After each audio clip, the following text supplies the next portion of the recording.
This is what is calling us out of matter. It's what called the monkeys out of animal organization. It's what calls technology out of the restless hands of the hominids. And it is what is calling all of us toward a kind of fusion with the community, with the psychedelic totality of the species, and with the larger Gaian totality of the planet. This is what it all went for. This is the promise and the redemption of history. Without this redemption, then history becomes the abortion that materialists fear it is. This is why the legitimate path to the transcendental, the linking of the individual with the transcendental through psychedelics, now becomes the most important political work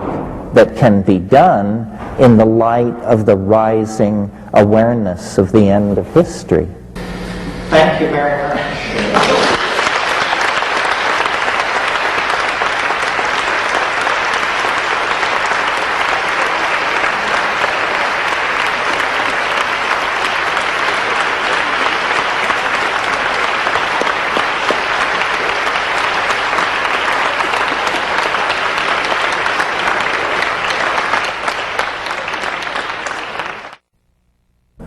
Well,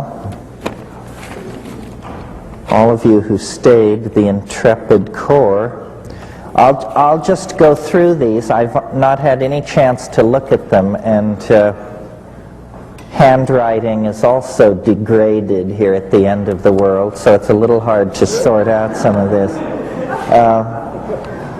What role does an individual psychedelic experience play in the massive changes that you're anticipating? It would seem to me, my model for the psychedelic experience, there have been a number of them. The idea that it mimics madness, that was one idea. That it takes you into the Jungian unconscious, that was one notion. That it somehow illuminates the concepts of Indian yoga or after-death models, such as the Tibetan Book of the Dead. All of these have been tried. My assumption has been a mathematical one. That what psychedelics are about is that mind, under the pressure of evolutionary constraints, turns itself into a threat detection device. And that's how we use it in three-dimensional space, to anticipate threat and to meet it.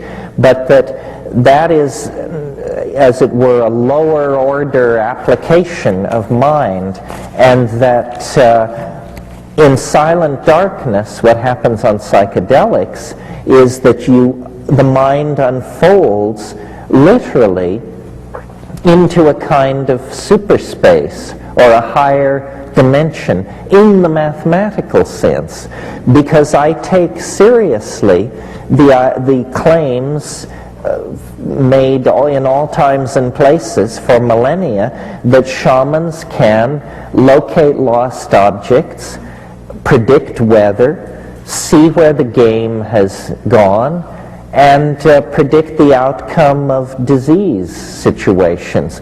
In all cases, what is involved is a higher dimensional relationship to the manifold of history. So I think that you all understand that a locked box, if we had a padlocked box here on stage, a locked box is not locked in hyperspace. It has a dimension in hyperspace from which the contents of the locked box are easily removed, taken out, and put back. In our world, this looks like magic. Shamanism is like this. And so, to answer the question, what role does an individual psychedelic experience play in the massive changes anticipated? The role is that the individual gets in on the joke. at this stage in history, to be a shaman is to have seen the end. And if you've seen the end, it's like, taking Anna Karenina and reading the last 5 pages. And then as you make your way through this bewildering morass of material, you do have the faith that it's all going to end up as you discerned. So that's the political act. You see, terror of the future is one of the weapons by which the rationalists are holding everybody in line. Terror of the future can be put out to pasture through psychedelic shamanism. Okay. It seems mushrooms for the masses is not really what you advocate.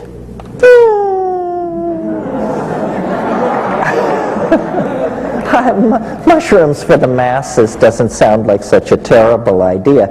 I mean, I always equivocate by saying, if your problem is maintaining boundaries, then you probably shouldn't take any psychedelics. But you can't, in a mature civilization, you don't define opportunities based on what will be detrimental to a small minority. Mushrooms for the masses seems to me a fine idea. I just don't see how it can ever come about, because I believe that the society-shaping effects of these things are so powerful that they will never be tolerated. Just to go off on a tangent for a moment, this is why I am an incredibly pessimistic person about getting pot legalized. Because as far as I can tell, the argument now in favor of legalizing cannabis is that it ain't no big deal, so why not legalize it? The problem is it is a big deal. You just have to bake it into some banana bread and you'll find out what a deal it is. So, and if you read the 19th century accounts like Fitzhugh Ludlow, the hashish eater, people like that, it's perfectly clear that it can reach LSD levels of intensity if you eat it. And the question, if pot were judged on its social impact, or its lack of addiction, its lack of detriment to health, it would have been legal a long time ago. But it subtly erodes commitment to dominator values in ways that are absolutely intolerable to dominator institutions. They'll let gays in the military before they'll legalize pot. That's how threatened they are by pot. Well, let's see here. Recently you appeared on talk radio with LA Police Chief Daryl Gates. What was the inside story, and do you feel you were heard by him?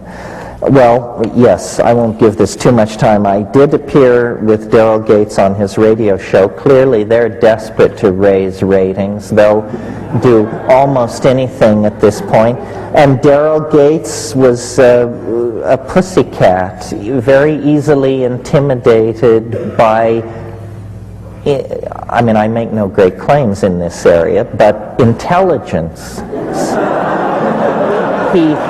He completely folded in the presence of, academic calm, big words, citation, that sort of thing.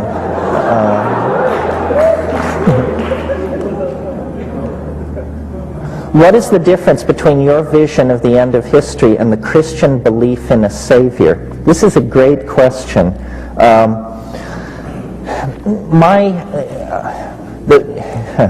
Well, it's complicated. The way I think of this transcendental object at the end of time is on this level. For purposes of metaphor, it's like those mirrored ball bars that they hang in discos, that spins and sends out scintillations of light all over the walls, ceiling, and floor of the room. The transcendental object at the end of time and I like that image because alchemists used to talk about what they called the scintilla